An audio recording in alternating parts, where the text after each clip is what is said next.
রোদ দেখছি, শালা ভয় লাগবে না? এসে কেমন লাগছে তোর?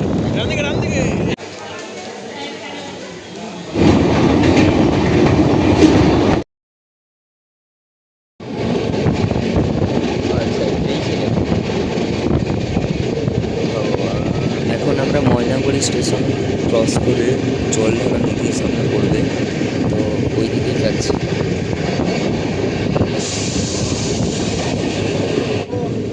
আগের ব্লগে দেখেছিলে যে শিয়ালদা থেকে শিলিগুড়ি হয়ে এখন মানে এনজেপি হয়ে আমরা ময়নাগুড়ি স্টেশন অবধি আমরা দেখিয়েছিলাম, বৃষ্টি পড়ছিল, সবাই দৌড়াদৌড়ি করছিল, এইরকম অবস্থায় শেষ করেছিল।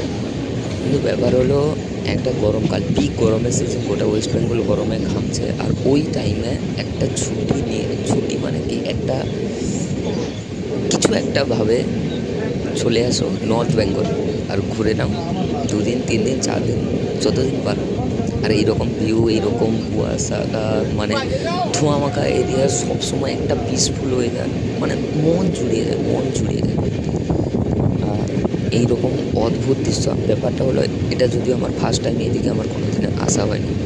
নতুন জায়গা আনলো হলে প্রচুর ভালো লাগে, প্রচুর প্রচুর ভালো লাগে। আর নর্থ বেঙ্গল তো আলাদাই ব্যাপার স্যাপার, ওদের ওয়েদার নিয়ে চলে, ওদের ওয়েদার সবসময় প্রাইম লেভেলে থাকে, মানে হ্যাঁ কী বলে, সবসময় তোমাকে মনে করাই যে না নেচার কী জিনিস, নেচারকে কতটা কাছ থেকে ফিল করো না করো, ওখানে গেলে তোমাকে নেচার এমনি তোমাকে ফিল করাবে যে I am the more beautiful as you can imagine. তুমি ভাবতে পারবে না, এই যে জল, চারিদিকে জল, চারিদিকে জল, এত জল, এত জল, নদী পরপর 3টে নদী, তিস্তা নদী ক্রস করলাম আগের ব্লকে, এই ব্লকে ক্রস করছি জলঢাকা নদী, মানে কি খরস্রোতা নদী দেখতে পাবে, দেখো খরস্রোতা নদী। শালা ভয় লাগবে না কেন?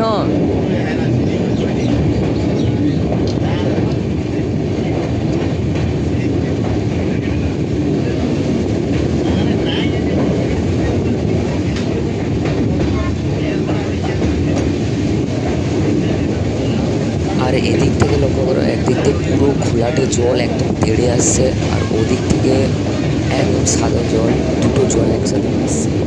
ডান দিকের কোনটা দেখতে পাবে যে নদী দুটো যে মিশছে, পুরো লেয়ার বোঝা যাচ্ছে যে ওইদিকে দেখ এমনি জলটা কিছু না কিছু তো ইউনিক থাকে, ব্যাপার রে দেখার মতো কিছু একটা থাকে। আর কতদিনের সম্পূর্ণ জলটা গভীর না হলেও এই নদীর গঙ্গা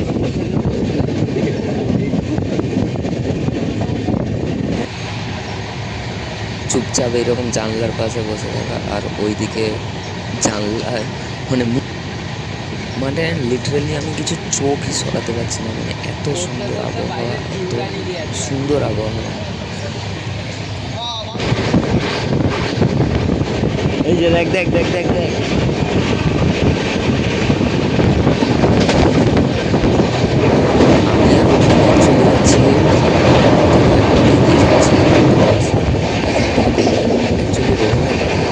এবার ভিউ পয়েন্ট যাচ্ছে কোচবিহারের আগে নিউ কোচবিহার, তবে বেরিয়ে অবশ্য নিউ কোচবিহার বেরিয়ে। ও আচ্ছা, এই যে এই রাস্তাটা, এই যে রাস্তাটা এখান থেকে এটাকে ভিউ পয়েন্ট করে দিয়েছে।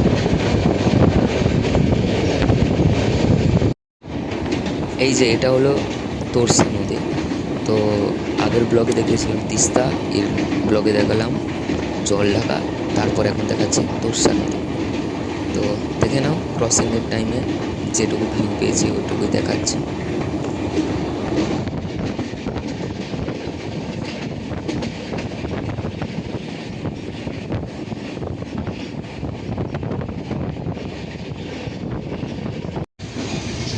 এখন সবে ঢুকছি আমরা কোচবিহার, কোচবিহার মানে নিউ কোচবিহার এটা।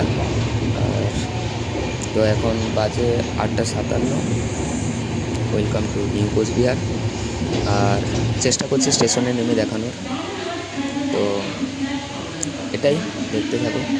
Welcome to new Coochbehar, new Coochbehar. 9:04 Coochbehar station এইরকম।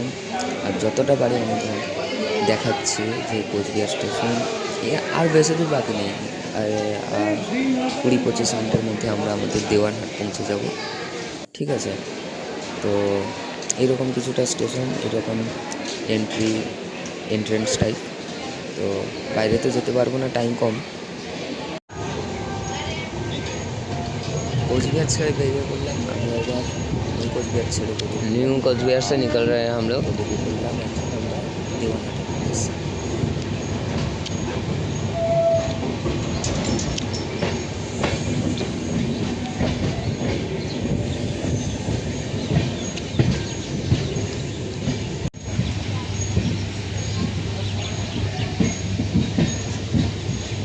Welcome to new.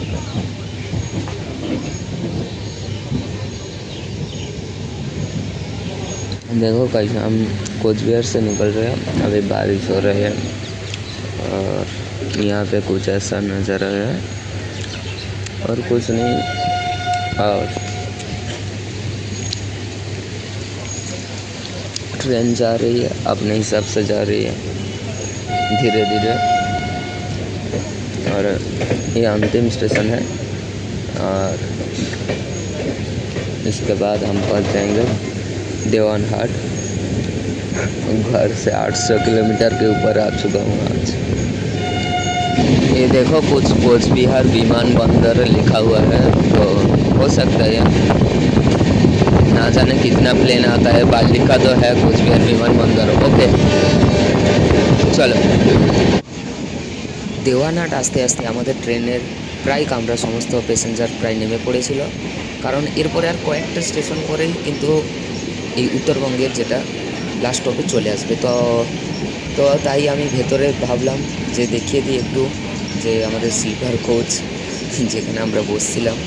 তো এই যে বসে আছে এই রূপম, ঠিক আছে? আর বাইরের ভিউ এইরকম। যাচ্ছি আমরা দেওয়ানহাট, পৌঁছে গেছি রোহনের বাড়ি। চলো এবার নামা যাক। চলো চল চল। এই এই এই মালটা এই মালটা এই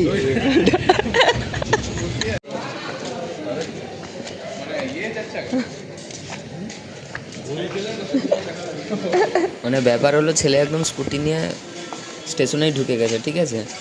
তো আনতে এসছে, এখান থেকে পাশেই বাড়ি, 500-600 মিটারের মধ্যে ছিলাম। আস্তে আস্তে আমাদের তেল শেষ হয়ে গেছে, মানে গাড়ির। এই যে সামনে পেট্রোল পাম্প, ইন্ডিয়ান ওয়েল। আরে ইন্ডিয়া ওয়েল যাই হোক, হ্যাঁ ইন্ডিয়ানই ওয়েল লাগে তো।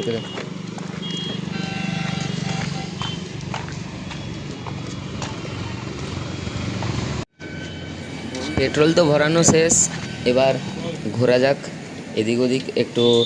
দেওয়ানহাটের এদিক ওদিক প্রাকৃতিক সৌন্দর্য একটু দেখে নেওয়া যাক।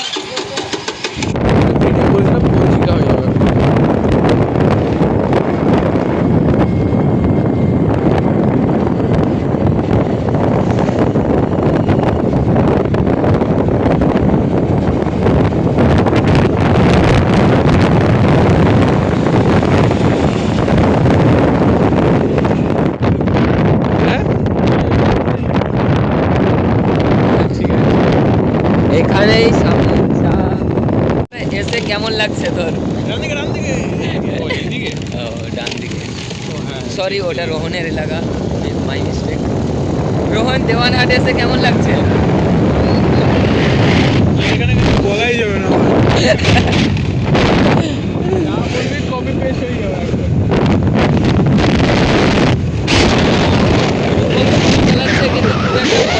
লাগছে না, ঠিক আছে?